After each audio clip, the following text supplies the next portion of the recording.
Hello everyone, welcome to today's video. Hope you're having a great day. Thank you for tuning in. We are going to vodreview a diamond DPS who doesn't seem to find a value. So let's get into it. This is his Reddit post.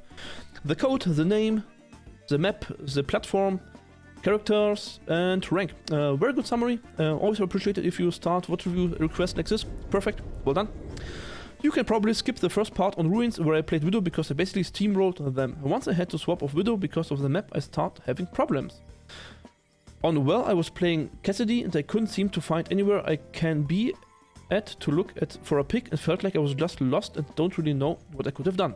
On Lighthouse, it was mostly the same but on Soldier. I felt as if I couldn't get a strong position where I can just shoot people from. I feel like it's mostly a positioning issue and not knowing where I can go and just shoot people and so forth and so on. So, the first big thing that's ringing my alarm bells is, oh, is this a positioning thing? The thing about positioning is that people tend to view positioning as kind of like a one-time thing. Oh, I find the good position on this map and then I survive, then I always go to the spot on this map. But position is actually very dynamic. It depends on your team comp, on the enemy team comp, of course on the map, but also on timing. Like if the enemy's playing full dive, if they're setting up for a full dive, your goal is to disrupt this grouping up, because as soon as you execute the dive, you will die. It doesn't matter where you are on the map. As soon as you have a sight on the enemies, they can dive you and you will die. It's just the question is just if they decide to jump you or not.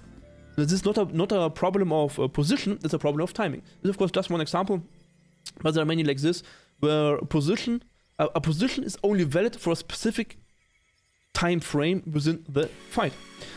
So let's get into it. Hey, I'm going to review this on my Twitch. Oh, this failed. Somehow you cannot copy paste into Reddit, and this happens. So I switched to the modus.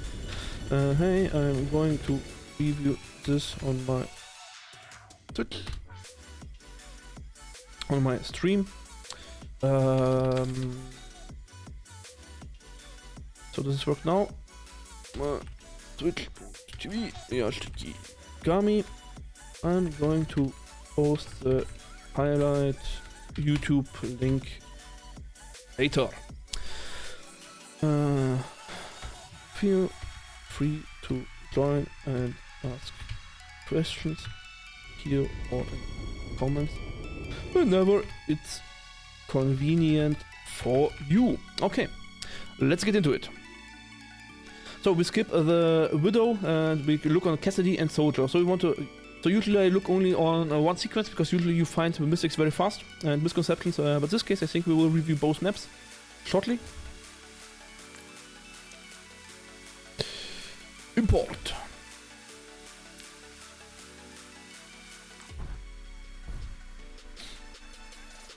Append. Genji. Oh, Widow. Okay.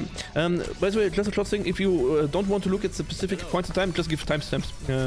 It's usually because it sounds like you watched this already. Let's just take a short peek at your Widow gameplay, just to get a feel of your gameplay, and we remove the Reddit. Very sorry. So here's the Widow. We skip to random timing. We also adjust our setting because for some reason it doesn't save. Okay. I think I will turn off the music for now. I think that's going to be annoying for you. And we also reduce my frame rate so it doesn't lag out for you. Oh, so many things. Okay. Okay, here we are. So we just take a very short peek at your Widow gameplay. Okay, and this is roughly what I expected. Because the thing with Widow is you can get away with just doing whatever, whenever. As soon as you click heads, everything is allowed. Like you can be positioned wherever, with whatever timing. It really doesn't matter as long as you kill the stuff. Everything is viable as Widow. And that's the big thing about Widow. I have to say on Diamond. Like if you want to continue to Masters, to Grandmaster, of course you have to work on position and timing as well, because then you want to start to play against your counters as well.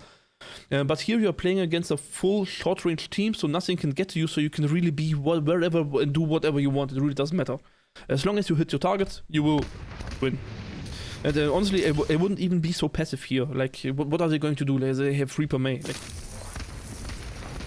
Like you can really just go here and headshot the inner. Like, you don't even need high grounds and stuff. They have such a long engage, you can always grapple away. The advantage is, of course, that here Anna will walk forward in a straight line. So you walk like this. They walk in a straight line, so this is an easy headshot. Yeah, it was not your projectile. So just last thing about Widow. That's why usually Widow mains can struggle with these things, because for Widows it's really just a good position on the map and everything else doesn't matter. But doing this, you do not train the skill for Cassidy and Soldier. The good news is, if you train the skill on Cassidy and Soldier, it will also skyrocket your Widow performance, because then you said, oh, in this specific case, I'm actually allowed to be down here, because they have this heroes, because they have this composition, because we have this heroes, because it's this map. The thing is, right now you don't need to, you already rolled them, so it's kind of okay. Yeah, a lot of body shots. Would have preferred a little bit more headshots, but because this is a crosser placement issue. The crosser placement was just too low. Yeah, doesn't matter. Okay. As I said, we keep this short. You didn't specifically request to not review your Widow, so we review this one. So now we have Cassidy. So what do we have? We have Farah, Zen, Baptiste, Zarya on Ilios. Well, so what is our goal here? This is a little bit... In this team comp, it's a little bit very specific, because honestly, you kind of want to play the second fiddle in this one, from what I say. So I would prefer to have an off angle to something and try to hit whatever your Pharaoh can shoot. This can be really tricky on this map. Because what I expect is that then Baptiste Zarya will be able to hold a position for quite strong, and then enemies will have a very easy time to avoid this position and not push into that. So if you stand with them, you will not get much value, but your Pharaoh has a free time shooting everywhere on the map. So it kind of... That's a little bit specific case here in this case. So let's see. So one thing is, you pick first in the main choke where everyone is spamming into. So this is asking for trouble. You kind of have to peek at some point, but usually I would just wait for your tank to roll out, honestly. Then your tank will use bubbles on yourself and you can walk behind the bubbles. Because projectiles, so either they have a Widow Hanzo, so then you would be already dead, or they spam projectiles to this cloak and then you take unnecessary damage and can't do anything. Because right now you don't want to do much, you just want to scout. So I would just walk behind the tank in this case, because you ask for good positioning, and good decisions are always based on good information. You want good information first, good scouting first. If you're running head on into a choke, you have no information, you're just suffering for no reason. So, yeah. And you see, you die in the cloak because you didn't wait for your tank. And this is not a positioning mistake, this is just, you are too hesitant. If you literally would have just walked to this wall, turned around, waited for your tank to pass, and then walked behind your tank, you would be fine. Simple as that. Very simple solution. In this point, the very first fight is very important, because you are dead, Pharaoh got 12% ult charge, and your team is on 4 on 5, and they are going to get more ult charge than your team, more value than your team, or better positions than your team, defender's advantage. All this thing you just give them for free, and why? Because you couldn't be asked to stand in the corner for 3 seconds and wait for your team to walk through. Yeah, that's basically it. Try to get information first. A good habit is also a good training, also for Widow, is just to stand here and listen. What do you hear? You could hear the fire strike, you could hear the rockets. Just listen.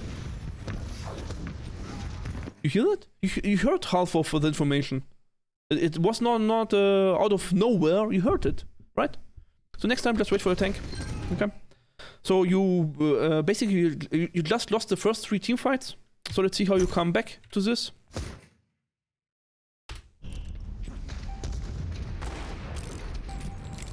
The objective is now active.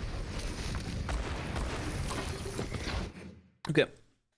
What do we want to do here? This is a little bit of a tricky thing. Honestly, what I said earlier, that Zarya, Baptiste then can hold a position, choose from there, and the Falcon over there, it all goes out of the window, because now you need to brute force through a cloak. And there are two ways to do it. There's actually only one way. The thing what you want to do now is soften up the enemies, so they have less shield, less resources, and then find a good off angle at an unexpected time and kill something. That's how you want to do it. Like if you only focus the Reinhardt, you most likely will take forever to break through. And the enemy Pharaoh will get more value than you do because you are all standing in a small cloak and she throws rockets into the small cloak and you will suffer. But running out ahead of everyone into the open, you will also just die because the enemies can just ignore your front line and just shoot you. So if you now instantly go up here and drop and you get an insane flank, maybe you kill the Moira, but the entire team will just blast you off the map. But if you just here shoot the Ryan, the enemies will also blast you. So you need to do something in between. Like bait out the wall, damage the shield a little bit, so Ryan cannot just free charge and pin whatever, like shoot a little bit on Pharah, so she has to, like 1-2 shots on Pharah, she has to land for a few seconds. So this type of situations you want to create right now. And you want to do this first without taking any resources from your team. This is the important part. Don't take any healing, don't take any bubbles. Be completely a non-factor for your team, that they don't need to waste any resources on you, use any resources on you, so they have more resources from themselves. That's the important thing here. Because you kind of want to create a situation where you kind of get the advantage in resources, and then you can start snowballing from this.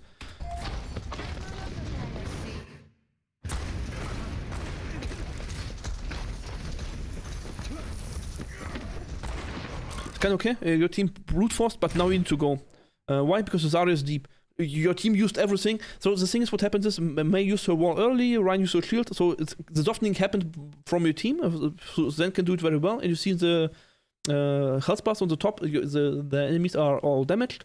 And this is something you see now. You don't have the information in game, but you can expect it to be like this if your team pushes through. Because what do you see? You see a Zarya, Baptiste Zen through the wall, and you saw they push through the cloak. They're pushing through the cloak. And most likely they're using bubbles for it, which means your team cannot do this forever. It's only as long as the Zarya's bubble are alive, and you kind of want to do damage now. But instead, you walked back, and now you're late to the fight. So in this case, you actually should have dropped, went into this room to not get booped off the map, and shot at the Pharah to push her off. Like, you don't want to shoot the Pharah, so she flies, so she dies. She shoots the Pharah, so she has to take a more safer position and has harder time spending into your cloak. So you just want to kind of ding the Zen ones, ding the Pharah ones, so they all get away from this cloak, and your team has less pressure on the front.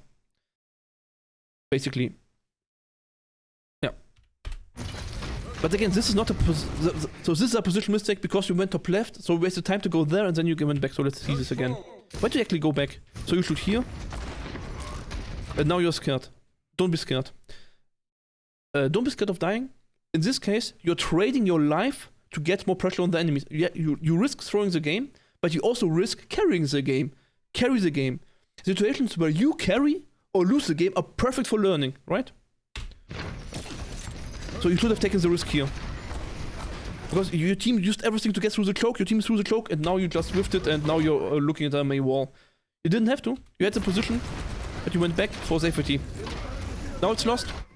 This fight is lost. Your Zarya burned 2 bubbles to went through to give your team the opportunity to go through as well. But your team didn't go through. They all stand back and did nothing. So this is lost because you hesitated to jump down in this case. And again, to not just make it a bashing of you because that's not our goal. Why was it? This is a specific cloak thing, okay? Because this is a cloak. Your team uses resources to go through. So you soften up enemies, take their resources out, your team invests resources, and hopefully your team gets ahead of resources, and then you try to go for something that's not a Reinhardt. So push off the Pharah, push off the Zen, so they cannot free peek, shoot the Moira, so she has to fade around the corner. Every single enemy that you remove from the cloak is less pressure on the cloak. And this gets your snowball for the team going. And you saw that because you were up here, you saw your team walking through, but you didn't act on it. And that's how you want to do it next time. You go for this. So basically, both deaths where you were not synchronized with your tank. First time you went ahead of your tank. Second time you didn't go in with your tank. You lagged behind. Try to get your timing with your tank correctly. The thing is, this is now really terrible.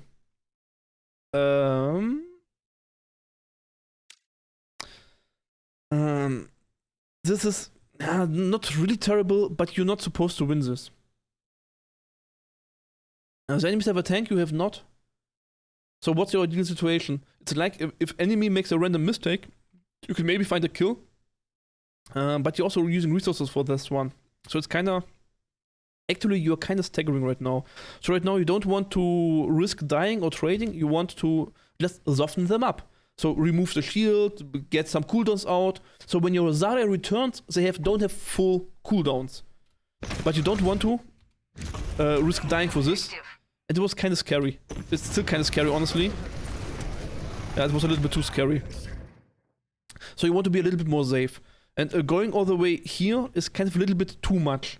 You want to have kind of... so during this waiting phases where you just wait for your tank to return, because enemies have a tank, you don't, so the enemies have the advantage. Tank is the most important solo character on the field right now. In this current state of Overwatch, tanks are just overwhelmingly strong. And there kind of wasn't a need to. Like, you could have just played together with your Zen. Wait a second. So like here. This is not a positional mistake, but you kind of didn't adapt your playstyle to the tank situation. Your tank is not there, so you want to stay back and safe, and don't risk too much. You just want to not take resources from your team, but waste resources of the enemy team. And the better you do that, and so you don't want to kill or get killed, you want to just trade some resources until your tank is back.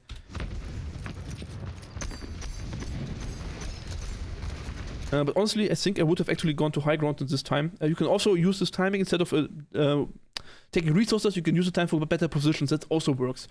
Why? Because if you're high ground, Ryan cannot reach you. You can shoot above Ryan. It's more inconvenient for Pharah to deal with you, maybe. And you can always go down and shoot stuff later to get the same position. So you see, you could just be where your Zen is and shoot from there. It would have been safer than what you're doing right now.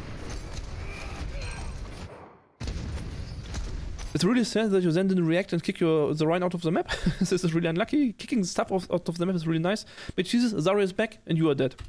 So now you have staggered and lost the team fight. So the team fight is, the second team fight was lost because you didn't go with the tank. Now the third team fight was lost because you staggered. And this most likely will also lose the fourth team fight because your team now will go in 4 and 5 and feed. And this will also lose the fifth team fight because the enemies have ult advantage. So you lost 5 teamfights in a row with a single decision. Congratulations. And this is why it's so important to be precise with these things, because you can't expect your teammates to be smart. They will feed for no reason. Luckily for you, the enemies do as well, so they just used Moira ult for... don't know why. And now you see, now your team also wastes resources while you're not here. So this teamfight is kind of also lost, because there are 3 on 5.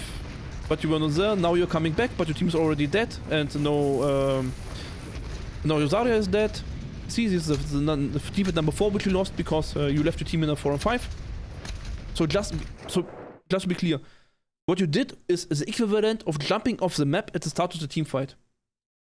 That's roughly the same value. Running to this Reinhardt after your tank was dead is the same as jumping off the map when your tank engages. It's exactly the same outcome. From level of impact of your gameplay. So just standing back and not dying would have been a lot better than whatever you have done. So the big argument, I have to make this clear, I was struggling with this a lot myself. Your teammates might actually do the same thing and go forward and die. So what you want to do is still be active, but more safe. So you just want to shoot them, but not in a way that would lead to a kill, because for that you would need to hunt them down and stuff, but just so they take less positions, don't be so aggressive, they know there's someone shooting. So when Pharah is shooting at your Baptiste, you shoot at the Pharah from long range, but you don't stay there in the open and like try to kill her with several shots. You just hit her once, and then you go back to cover when she shoots you. When she stops shooting you, you go out and hit her once again.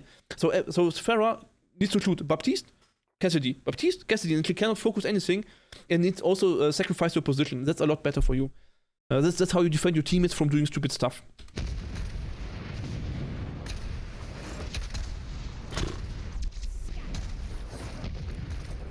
Okay, you're far forward again, so doing the same mistake again. Where's your tank? Not there. You're again is the same flank, so you really did not learn. Oh, no, sorry. I take everything back. You did learn. Well done. You took the high ground. Sorry, I didn't see that. I thought you were on low ground. That would have been terrible, but you're high ground. Perfect. Well done. You're taking a good high ground position. So now you can annoy the enemies and wait for your tank to return while being safe. This is really perfect. I like it. Well done. Yeah, exactly this. This position is perfect. And now what do we do? if you watch this on YouTube, pause this now and think, what should you do now? So remember what we talked about earlier and think, how would you apply it? Because this rethinking the same stuff and not just listening to it, this is how you learn in general. You kind of now want to solve this task on your own. So what would you do? Pause now. I hope you paused, maybe you returned. So what I would do now is, again, stay here, just be a little bit passive, try to find something you can do, but not too much, just stay up here until your team walks through the cloak. Help your team walk through the cloak. And then if your team walks through the cloak, if there's reasons to walk through, then you start going all out. Like now, you're scouting now, you should know where all the enemies are. So your team is all in, but the enemies do not react. So you can now still wait for enemies to react. This is perfect.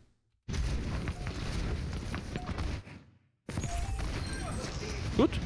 But now, yeah, you're going perfect. And this is too passive. Like going far back, now you need to go. Now you really need to go. Because your team will die.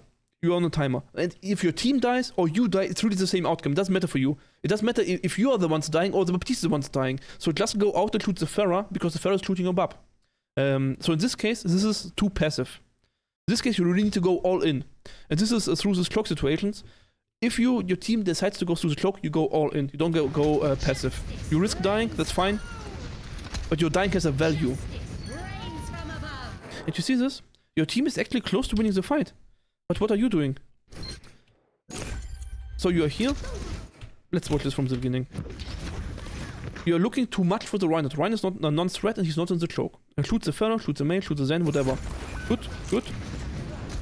And just because you missed doesn't mean it was bad. It was good.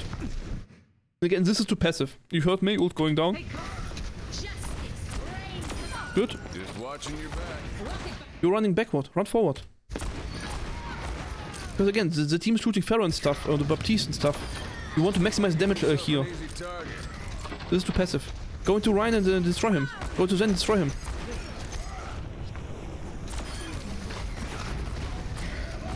This is good for you. Just one tip, don't run away from Baptiste, run toward your Baptiste. Generally, so they have sidelines on you, the supports. But this was okay. This was okay. I like this one. Okay. I think this was enough of Cassidy. Let's check your soldier gameplay. Oh, this is a good timing to look at. So, where does it start? We go a little bit back in time. Let's see where it starts. I think this is roughly good enough. Yeah, okay. So.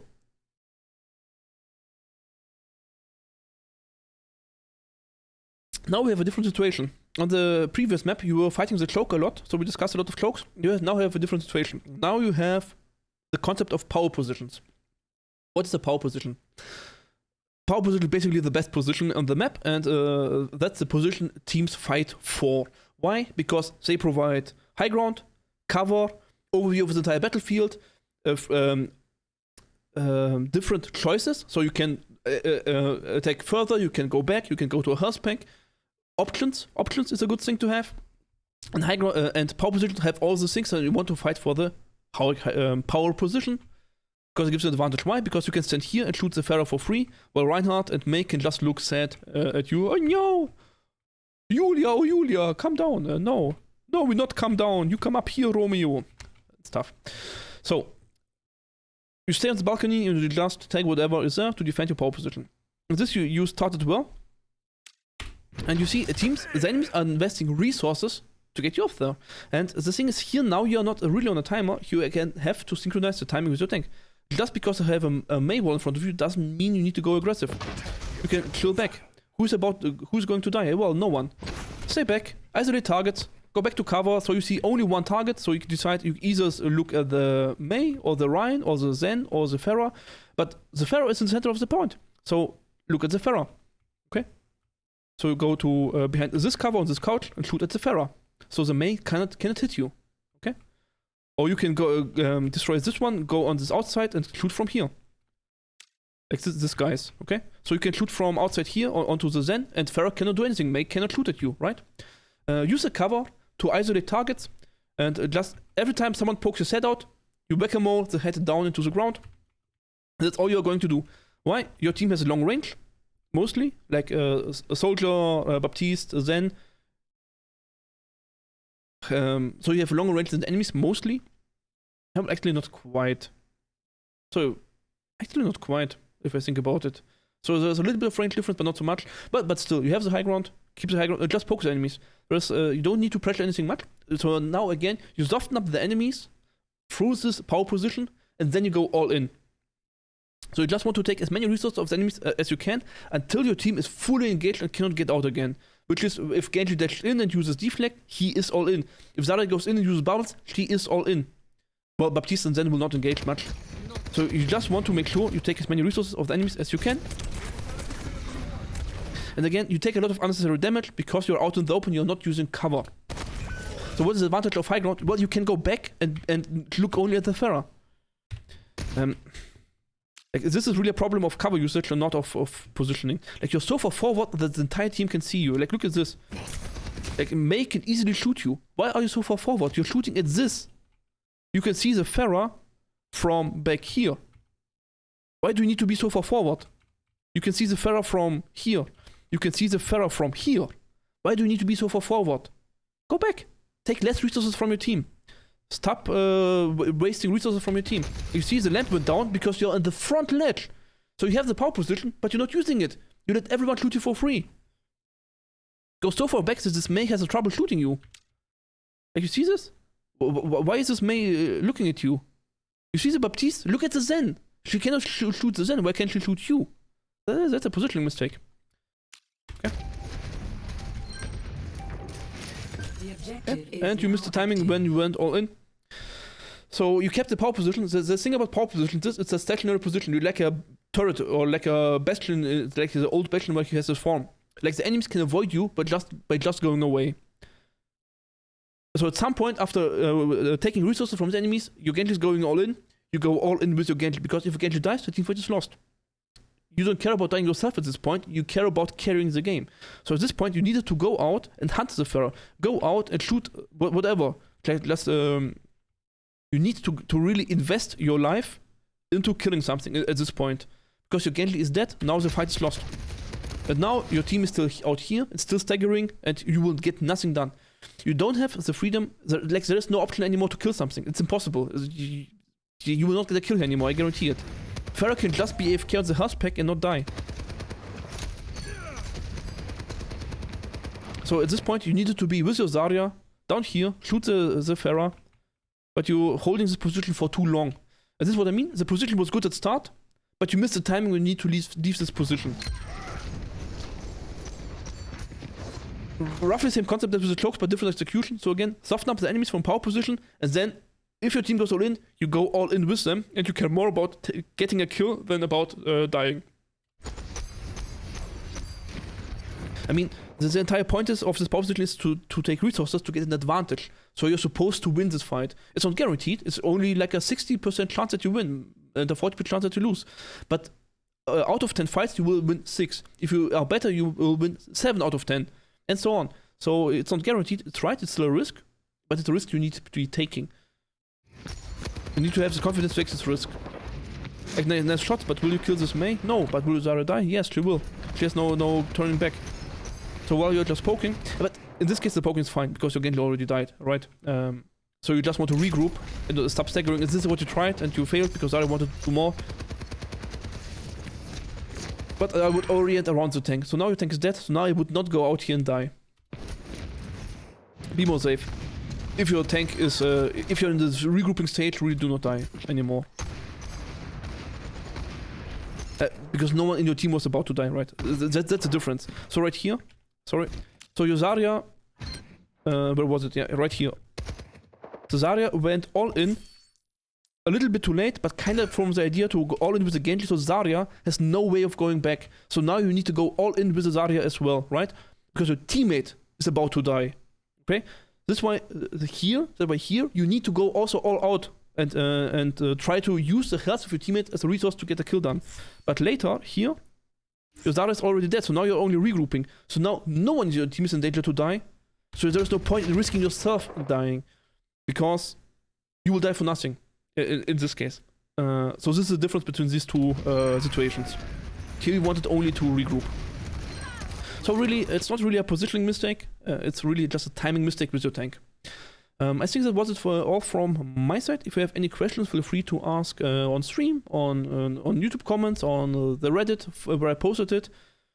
If you want a demonstration, just join and ask. I will give you a demonstration. Like I'm playing currently Masters as Sombra, but I can also play Ash or Sojourn. Soldier I do not play so much because honestly I don't have the aim for it. As Sombra main you don't train your aim so much, so it's kind of you get value from hacks and timing, not so much from aim. But yeah, so feel free to ask. And to everyone watching YouTube, thank you very much for watching. Hope you see you next time as well. Bye bye, until next time.